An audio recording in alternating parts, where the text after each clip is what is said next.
ഇന്ന് ഞാൻ ഉണ്ടാക്കിയിരിക്കുന്നത് കരിമീൻ വെച്ചിട്ട് നല്ല അടിപൊളി ടേസ്റ്റുള്ള ഒരു തേങ്ങാപ്പാൽ കറിയാണ്. നല്ല രുചിയാണ്. ഇത് ചോറിൻ്റെ കൂടെയും അതുപോലെ തന്നെ ചപ്പാത്തിയോ അതുപോലെ അപ്പമോ പൊറോട്ടയോ ഏതിൻ്റെ കൂടെ നല്ലൊരു കോമ്പിനേഷനാണ്. അപ്പോൾ നമുക്ക് ഈ ഒരു അടിപൊളിയായിട്ടുള്ള കരിമീൻ കറി എങ്ങനെയാണ് ഉണ്ടാക്കുന്നതെന്ന് നോക്കിയിട്ട് വരാം. കരിമീൻ തേങ്ങാപ്പാൽ കറി ഉണ്ടാക്കാൻ വേണ്ടിയിട്ട് ഞാൻ 6 കരിമീൻ, അതായത് പോലെ ഇത്രയും സൈസിലുള്ള കരിമീൻ എടുത്ത് വെച്ചിട്ടുണ്ട്. കഴുകി വൃത്തിയാക്കി അരഞ്ഞു വെച്ചിട്ടുണ്ട്. ഇനി ഇത് നമുക്ക് ആദ്യം തന്നെ ഒന്ന് ചെറുതായിട്ടൊന്ന് മസാല വരട്ടണം.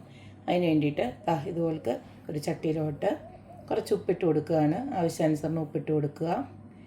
ഞാനിപ്പോൾ ഒരു 1/2 ടീസ്പൂൺ ഇട്ട് കൊടുക്കുകയാണ്.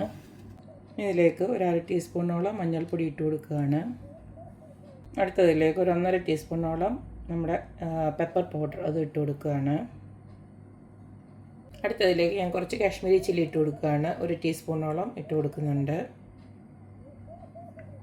ഇതിലേക്ക് ഒരു നാരങ്ങയുടെ നീരൂടെ ഒഴിച്ചിട്ട് നമുക്ക് ഈ ഒരു മസാല നന്നായിട്ട് ഇതിലൊന്ന് തേച്ച് പിടിപ്പിക്കാം.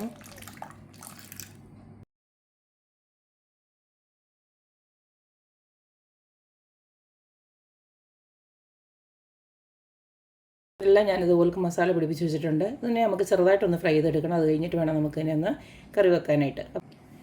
നമുക്ക് ഇതിലേക്ക് ഇനിയും കുറച്ച് കൊച്ചുള്ളിയും വെളുത്തുള്ളിയും ഇഞ്ചിയൊക്കെ വേണം. അത്രയും സമയം ഇതൊന്ന് റെസ്റ്റ് ചെയ്യാൻ ഒരു മിനിമം അരമണിക്കൂറെങ്കിലും ഇത് ഇവിടെ ഇരിക്കട്ടെ. കരിമീനൊക്കെ മസാല വരട്ടി വെച്ചിട്ട് ഒരു 3/4 മണിക്കൂറോളമായി. ഇനി നമുക്ക് ഇതിലേക്ക് വേണ്ടത് കുറച്ചേറെ കൊച്ചുള്ളി വേണം.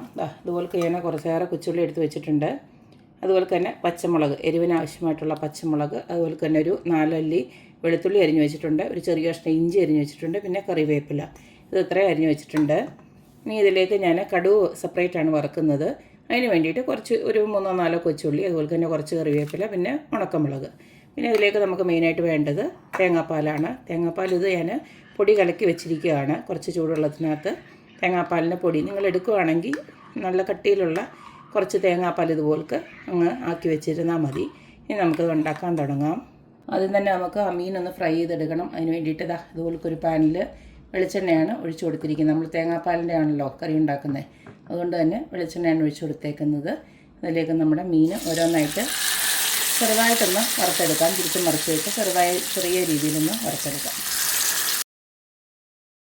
ഓരോ വശവും ചെറിയ രീതിയിലൊന്ന് മുരിഞ്ഞ് കഴിയുമ്പോൾ നമുക്ക് തിരിച്ചിട്ട് കൊടുക്കാം.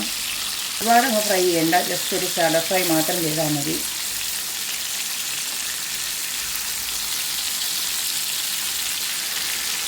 ഇങ്ങനെ നമുക്ക് എല്ലാ മീനിനെയും ഒന്ന് ഫ്രൈ ചെയ്തെടുക്കണം. ഈ സമയം കൊണ്ട് നമുക്ക് ഒരു അടപ്പിലോട്ട് നമ്മുടെ ഉള്ളിയൊക്കെ ഒന്ന് വഴറ്റിയെടുക്കാം. ഇപ്പോൾ ഞാനൊരു മൺചട്ടി അടപ്പിലോട്ട് വെച്ചിട്ടുണ്ട്. ഇതിലേക്ക് വെളിച്ചെണ്ണയാണ് ഒഴിച്ചു കൊടുക്കുന്നത്. ഇതിലേക്ക് നമുക്ക് അരിഞ്ഞു വെച്ചിരിക്കുന്ന കൊച്ചുള്ളിയും അതുപോലെ തന്നെ ഇഞ്ചിയും വെളുത്തുള്ളിയും എല്ലാം അങ്ങോട്ട് ഇട്ട് കൊടുക്കാം.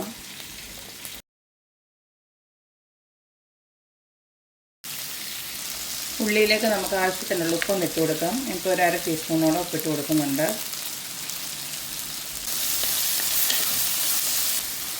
ഈ സമയം കൊണ്ട് ഈ ഒരു രീതിയിൽ മീൻ ഫ്രൈ ആക്കി എടുത്തിട്ടുണ്ട്. കണ്ടില്ലേ, ഇത്രയും രീതിയിൽ ആക്കിയെടുത്തേച്ചാൽ മതി.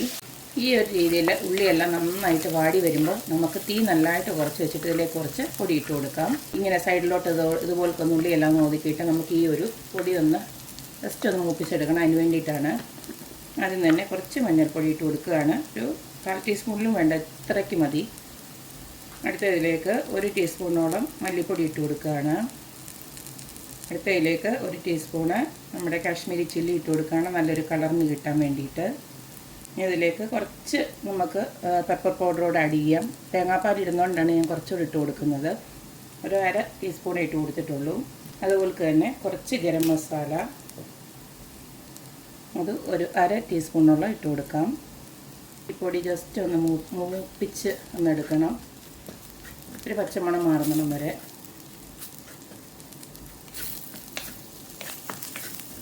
ഇനി ഇതിലേക്ക് ഞാൻ കുറച്ച് ചൂടുവെള്ളം ഉണ്ടാക്കി വെച്ചിട്ടുണ്ടായിരുന്നു, അതാണ് ഒഴിച്ചു കൊടുക്കുന്നത്.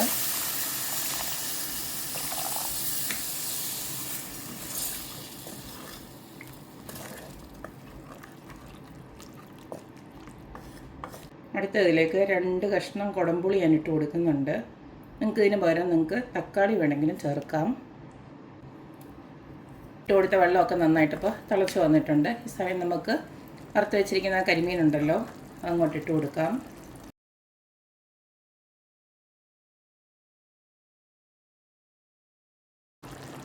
നമ്മുടെ മീനെല്ലാം ഞാൻ ഇട്ട് കൊടുത്തു. ഇത് ഇനി നമുക്കൊരു 5 മിനിറ്റ് നടച്ച് വെച്ചിട്ട് വേവിക്കാം. ഓൾറെഡി വെന്തതാണ്, എന്നാലും ഒരു 5 മിനിറ്റ് ഇരുന്നോട്ടെ. 5 മിനിറ്റ് അടച്ച് വെച്ച് വേവിച്ചു.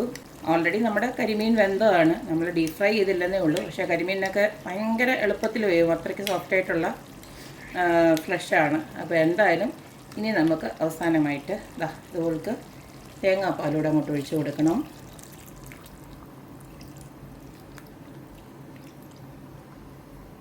തേങ്ങാപ്പാൽ ജസ്റ്റ് ഒന്ന് ചൂടായി വരട്ടെ. അത് കഴിഞ്ഞിട്ട് നമ്മുടെ കറി ആയിട്ടുണ്ട്. ഈ സമയം കൊണ്ട് ഞാൻ കടുക് കൂടെ ഒന്ന് വറുത്തിട്ടുണ്ട്. നിങ്ങൾക്ക് കടുക് സെപ്പറേറ്റ് വറക്കാൻ താല്പര്യമില്ലെങ്കിൽ ആദ്യം തന്നെ കടുക് ഇട്ട് പൊടിച്ചാലും മതി, കുഴപ്പമൊന്നുമില്ല. ഈ ഒരു തേങ്ങാപ്പാൽ ഒന്ന് ചൂടായി വന്നാൽ മതി. ഈ ഒരു സമയം നമുക്ക് ഇതിൻ്റെ ഉപ്പും എരിവും ഒക്കെ കറക്റ്റാവും നോക്കിയിട്ട് ജസ്റ്റ് വേണമെങ്കിൽ ഒന്ന് ഇട്ട് കൊടുക്കാം.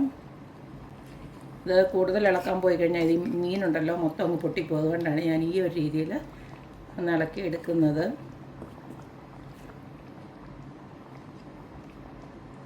ഇടയ്ക്കൂടെ ഞാൻ ഇതുപോൽക്കൊന്ന് എല്ലാം കൂടെ ഒന്ന് ഇളക്കി കൊടുത്തിട്ടുണ്ട്.